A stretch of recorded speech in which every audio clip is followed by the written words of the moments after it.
Hi friends, it's time for another story. This one caught my attention because we don't really hear a lot of these particular types of Neckbeard stories, do we? So let's just go for it. This comes from the Neckbeard Stories subreddit by Reddit user Majestic Computer 831. This is the gay diva Neckbeard. I didn't even know such a thing could exist.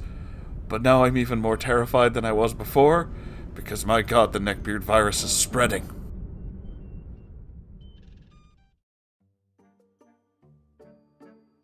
Hello everyone. Currently I'm obsessed with your stories, and I totally enjoy hearing about your encounters with these very special state-of-mind people. Shout out to Fatal Walter. Hey Walter! Thank you guys so very much for sharing your stories. They are educational and entertaining. Many times I thought about stuff like, man, this would be such a great plot for a movie. Let's call Hollywood. So after a lot of input, I'm finally ready to share the story about my ex, the gay diva version of a neckbeard. Oh boy. I was 18 when I finally came out as a gay man, which is a whole story in and of itself, and I felt like it was time to become a happier person, to start dating and seek the love that everyone else seemed to have. I downloaded a gay dating app, set up a rather cringy profile, and got into the game. For those of you who are familiar with such gay dating apps, you probably know which one I'm talking about. But for a young gay straight out of the closet, it's pretty scary and overwhelming, especially when you grow up in rural Germany. So I got a message from this guy. Let's call him S. Out of the many scary profiles, his seemed to be the most normal. He was my age and had some gaming and anime references in his About You section of the profile.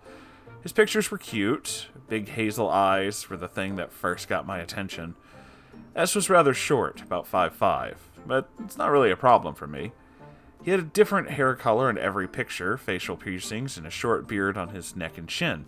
All in all, I wasn't really put off, and I assumed that's a good thing, due to being grossed out and shocked by a lot of people who messaged me. We talked a lot about gaming and anime in the beginning, because that's what I knew he liked, and I'm a little geeky myself. I really enjoyed talking to him, because I finally had someone to talk to. I never experienced any kind of romantic relationship before, so I thought, well, that's it. I'm in love. And I haven't even met him. I know, dumb, but I didn't know any better. We started to do these very long phone calls. We talked for hours and hours, and I was so happy for this connection we had. S talked a lot about his shitty ex, and about his best friends, who betrayed him by staying friends with his ex. I know, big red flag. Yeah. But again, I was dumb, young, and desperate. He also told me that he dropped out of school after 8th grade and is working 2 times a week as a mini job, also called a €450 job. I didn't know that. At this very cheap clothing store every German makes jokes about, but I didn't judge him as I was really starting to fall for the guy. We agreed on a date. I pushed my negative thoughts out of the way. I knew in a way it was rushed and forced, and that I didn't want him, but I wanted happiness. But back in the day, I was really good at gaslighting myself. And so the date was okay. I really enjoyed it, and at the end, he asked to kiss me. I was afraid, but I did it anyway. After that, he said, "We are in a relationship now." It felt so forced, because S never asked me if I wanted to do this. I mean, don't get me wrong, I wanted a relationship with him. It was just way too fast. Maybe that's why I didn't speak up, as I kind of gaslighted myself again. S told me that he wanted to see me as often as possible. He lived 2 hours away, and he didn't own a car. So it was up to me to drive to his place every single time he wanted to see me. I was working as a mechanic at the time, and I was physically exhausted when I got home, so I wasn't exactly able to drive to his place every day. And this was a big issue because of the continuing arguments, which often ended in me driving to his place anyway. One time I fell asleep while driving. Fortunately, I didn't hurt myself or anyone else. This was the point for me to speak up. S and I argued a lot, and we finally came to the conclusion to move in together, as this would be easier for us. I had problems with my family at the time, so I thought it might be good for me to move out and start my own life. First, we had to find an apartment, and that was very difficult, as S was way too picky. He didn't like most of the apartments that we visited, and the ones he liked were too expensive for me to pay. Yes, I had to pay rent, as he would have to quit his job to move to the city I work in. He didn't even look for apartments, but would constantly make me feel bad because it took long for me to find something. When I asked why he wouldn't help me, he made these weird compliments like, "Well, you're so much better at searching, I trust you with this," etc., etc. At the time, I felt like I had 3 jobs, being a mechanic, working in real estate, and being a clown for this brat. As I was about to end the relationship, I got an offer for a beautiful historical apartment, big rooms, not too expensive, bright with very high ceilings, in the middle of the city center. I was happy for us, and I thought everything would be good from now on. Oh, how naive I was. I told S that he would need a job to help me out, as I was not willing to cover all of the finances while he's at home playing video games. He told me that he would look for a job when his current job is done, and he was talking about taking care of our apartment and making it beautiful. I kind of agreed, because we didn't have a lot of furniture at first. Everything we got were gifts and old stuff from our parents. I really wanted a nice home as well. So he would buy furniture, decorations, TV, etc.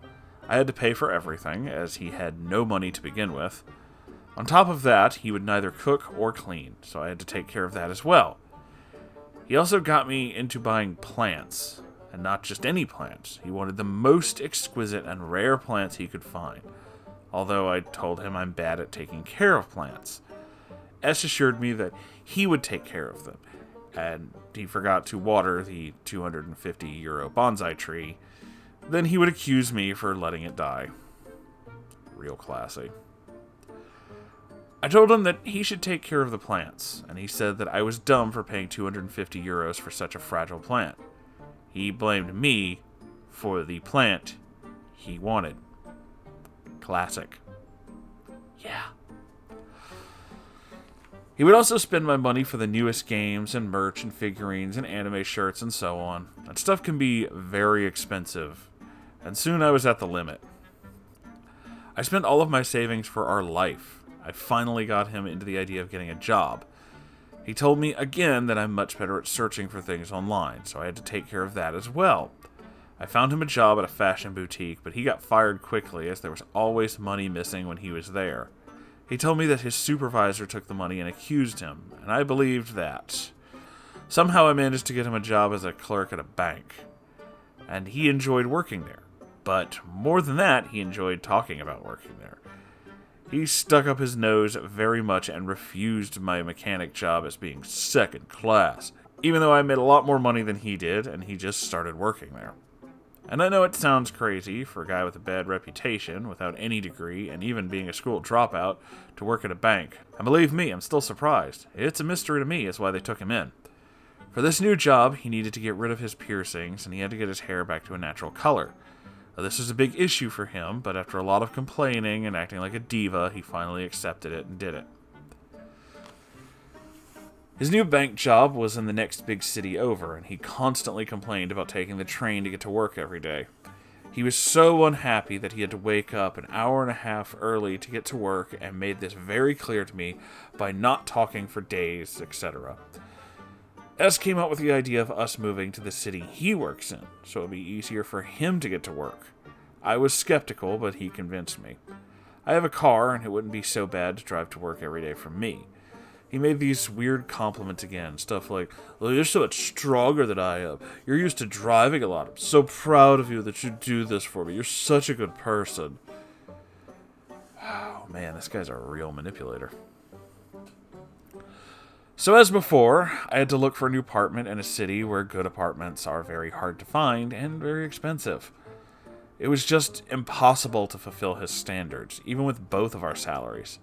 So this was a very long process of him constantly being annoyed with his situation and being angry with me for not being able to find a suitable apartment.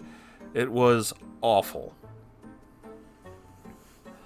At the time, I got a new coworker, and we got along really well. We became friends soon, and S was incredibly jealous and would not allow me to meet him outside of work. It took so much convincing, and in the end, it only worked out because S kind of got along with my coworker's girlfriend. But, not just that, He would also not allow me to meet with my friends that I had beforehand. Oh, that's a big red flag. S was very clear about how I should spend my time. With him, and only with him. And in the rare occasions I was allowed to meet up with friends and family, he always wanted to come with me. No one liked him, and I always had to make excuses for his diva behavior. When he found out that my best friend does not like him that much, he tried to force me to block her. I didn't, and we had a huge argument. He was just happy when I do everything the way he wants it. Even his friends sometimes ask me if I'm okay because they knew about his irrational behavior. He must have been looking through my phone because somehow he knew about this. He was really upset with his friends and accused them of being... accused them of not being loyal.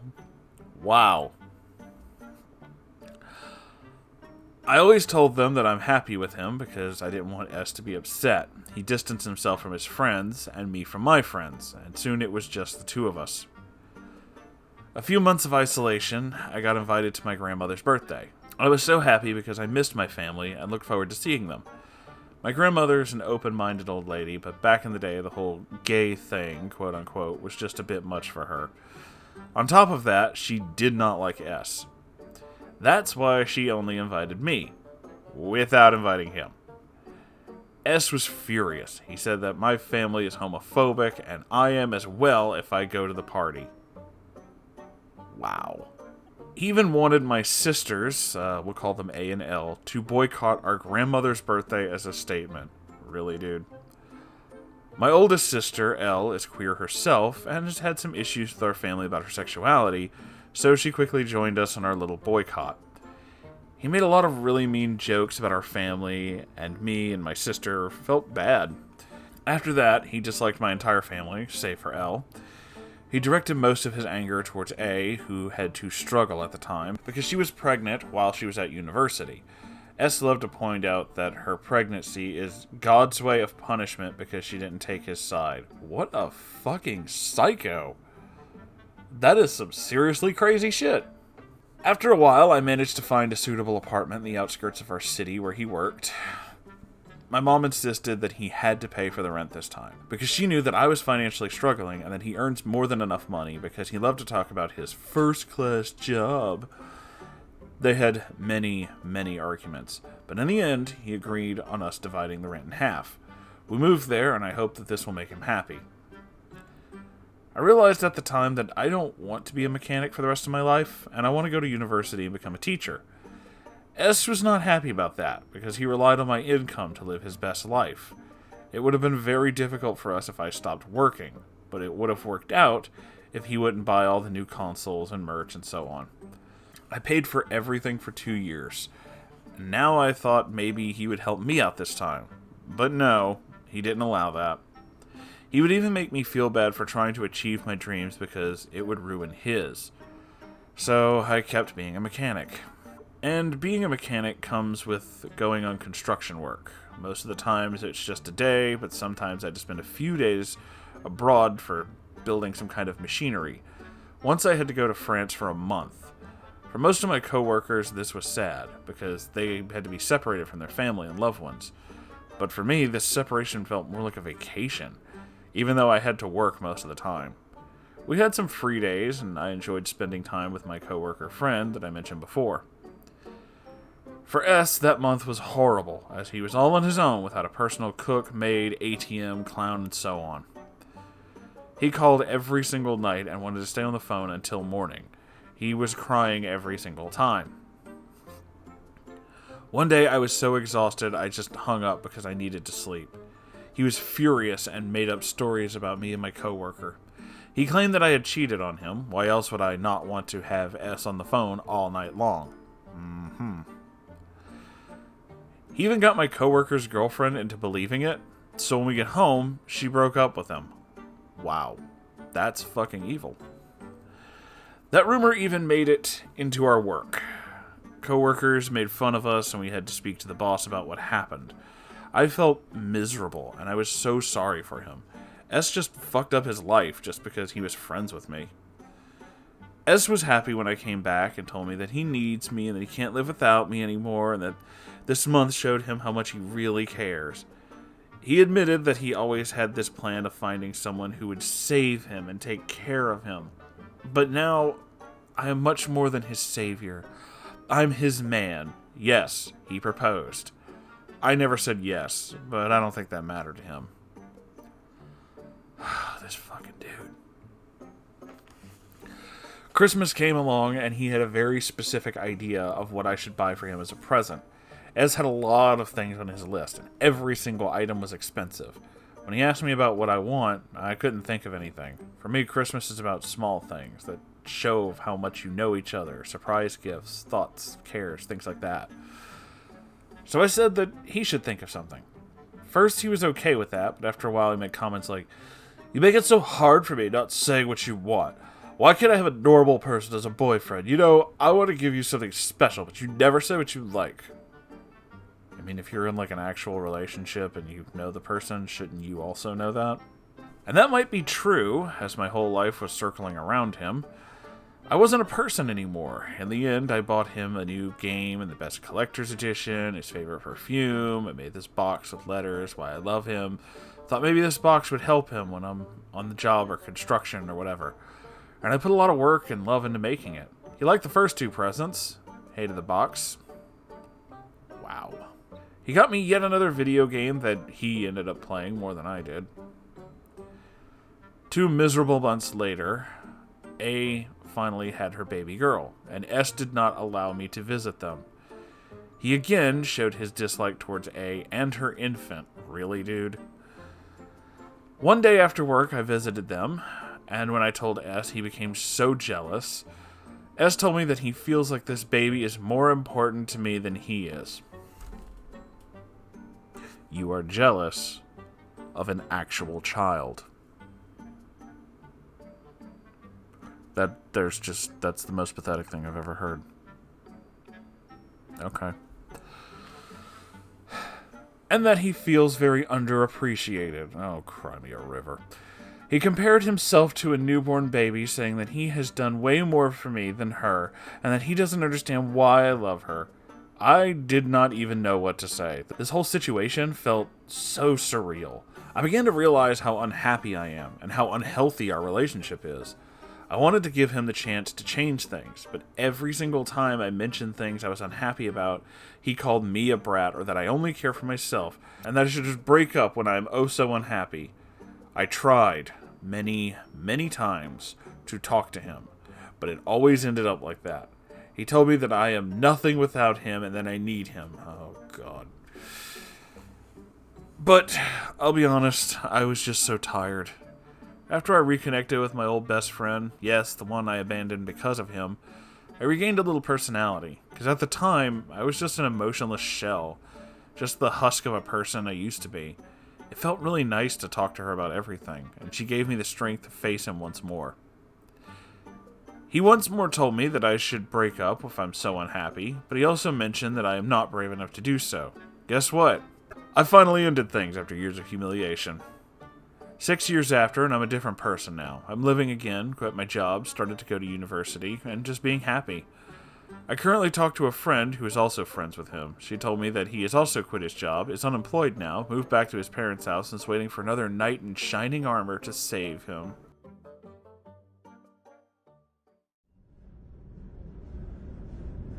Oh, man. This fucking guy. This fucking guy.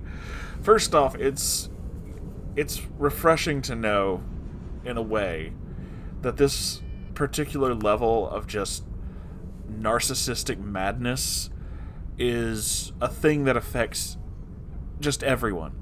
It's something I've said before, no matter where you fall on whatever spectrum, be it political, gender, ideological, there's always one thing we all have in common. Nobody likes that asshole. You know which one I mean. There's always one, isn't there? There's always one. This guy is that asshole.